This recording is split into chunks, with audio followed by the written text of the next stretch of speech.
jumping before squatting works so well, man. Works so well, and these last 3 weeks is a great example of how well they work. Prepares the body exactly to what you need when you squat. All the muscles fire up, the nervous system fires up. But is there a way to progress it? Is there a way to progress it? I want to have the concentric portion of the jump, but I'm not so sure if the eccentric, that falling down back to earth, that shock through the system, if that is the best thing for joints. So somehow if I could jump into the sky and then catch myself without falling, straight away I think about jumping onto a box. Why not? But how do you progress that? You add weight onto it. Should you add weight? That's kind of where I started thinking about these things. And I've been thinking about it basically for 3 weeks now. Brainstorming different ideas, kettlebell swings, that kind of stuff. Where, sled pulling or tire pulling was great as well, because it's like purely concentric. You can really kind of get after it, but it's not a jumping motion. And then I thought to myself last night, is there a sport where you jump with weight?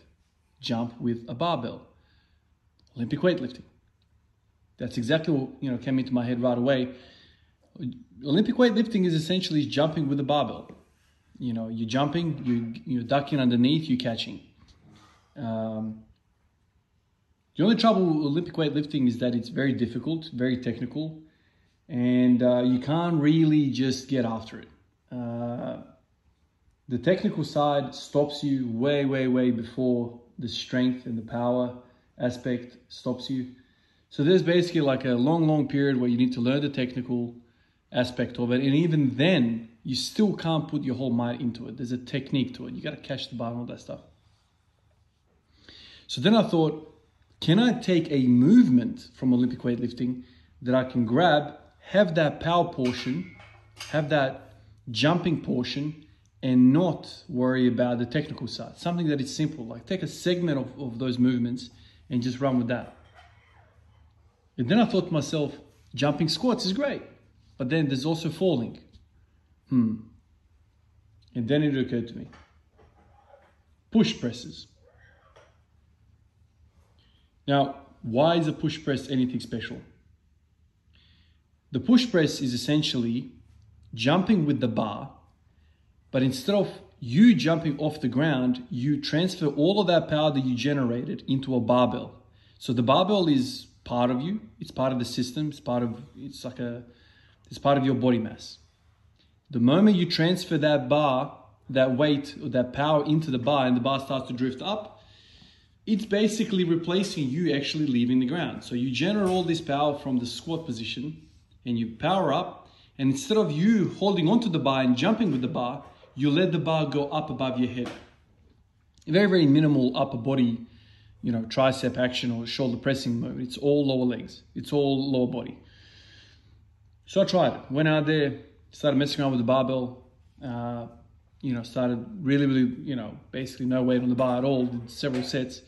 And then I started putting the weight on the bar. I had my hesitations because of the left elbow, right elbow, it's kind of been bothering me ever since the whole bench press with bands.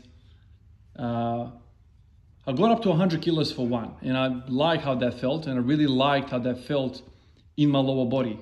I was transferring that force that I was generating in the lower body into the bar. The best thing about all of this is that you can progress it. You can progress it until the cows come home. If you want, you can go up to 200 kilos to do this. Of course, I won't be able to ever do that, but that's a progressible thing. And so when you're thinking about exercise, when you're thinking about, how good an exercise is, there's a few things that you have to consider. And one of those things is, can you progress it?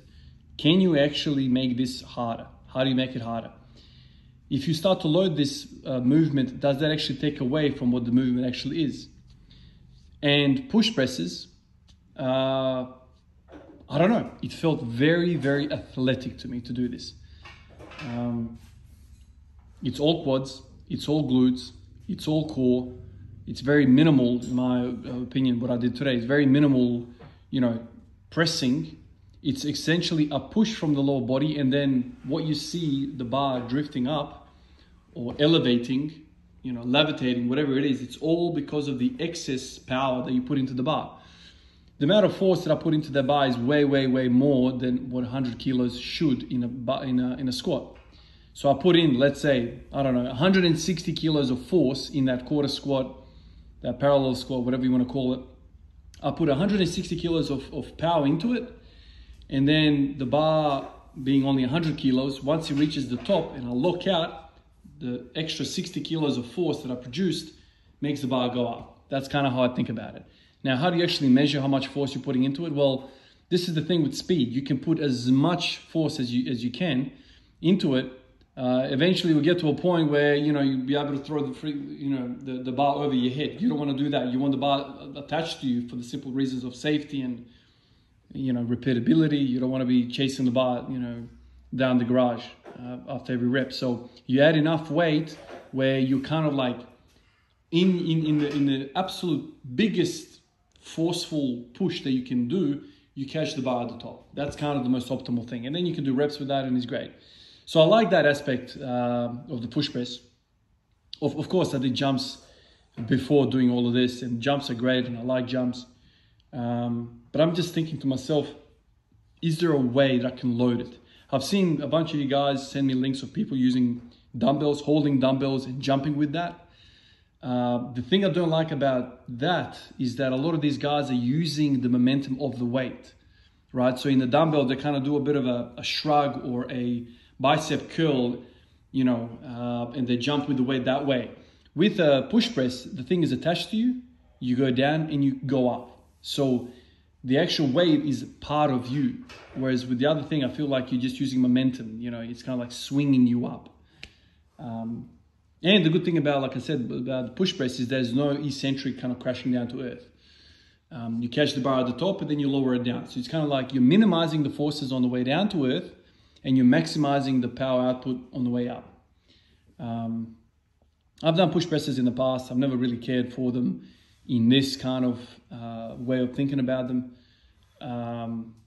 Anyway, it was something that popped into my head that I wanted to try, and I did, and I like it. I thought about, you know, should I get a trap bar and then use that so I can jump with that? And then that's kind of where it started. I thought, well, even that I can use as a same thing as a dumbbell. Like you can actually do a bicep curl or a shrug at the top. And then you go really, really high up. And then you have to crash down to earth with that freaking thing in your hand, with the trap bar in your hand. How good is that for the spine? You know, you're holding it in your hands, and then center of balance and center of mass become a problem. Can I do my back in doing this way? With the push press, what I like about it is that you're in control of it. You know where the bar is and you catch it at the top, and there's no momentum on the way down. You know, your feet are on the ground the whole time, and so you can't do your back in or whatever.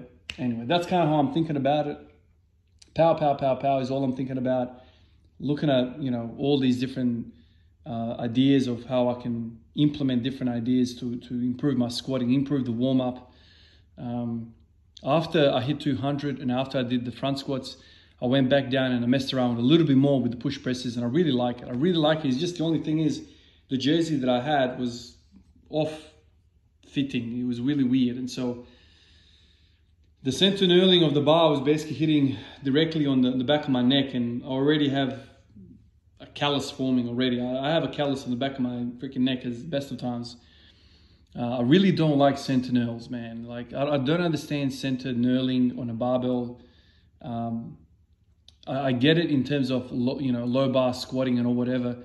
But if you're high bar squatting, you don't need knurling there. Like, you just don't. And so this is something that really kind of doesn't make sense to me when I see the Olympic barbells. Why do they have a center knurling? It just makes it freaking hard to live with. Like, you need to wear something in between that and your skin, otherwise your skin cops it. Especially with the push press on the way down, like, it just catches your skin and it's not good. For that reason, I've been thinking about, should I get another barbell without a center knurling? But then I keep thinking, well, Olympic barbells do have center knurling. Anyway, bunch of ideas running through my head at the moment, but another day I hit 200 and some more brainstorming happening, trying to evolve this idea, trying to stay on the tracks, trying to progress some of these ideas that have got me to this 3-week period of this streak, which is unbelievable. But I want to keep, pushing with the momentum, keep pushing with this flavor of thinking, because it really does feel like I'm onto something with this whole power training. I appreciate all of you guys, and I'll catch you in the next one. Peace out.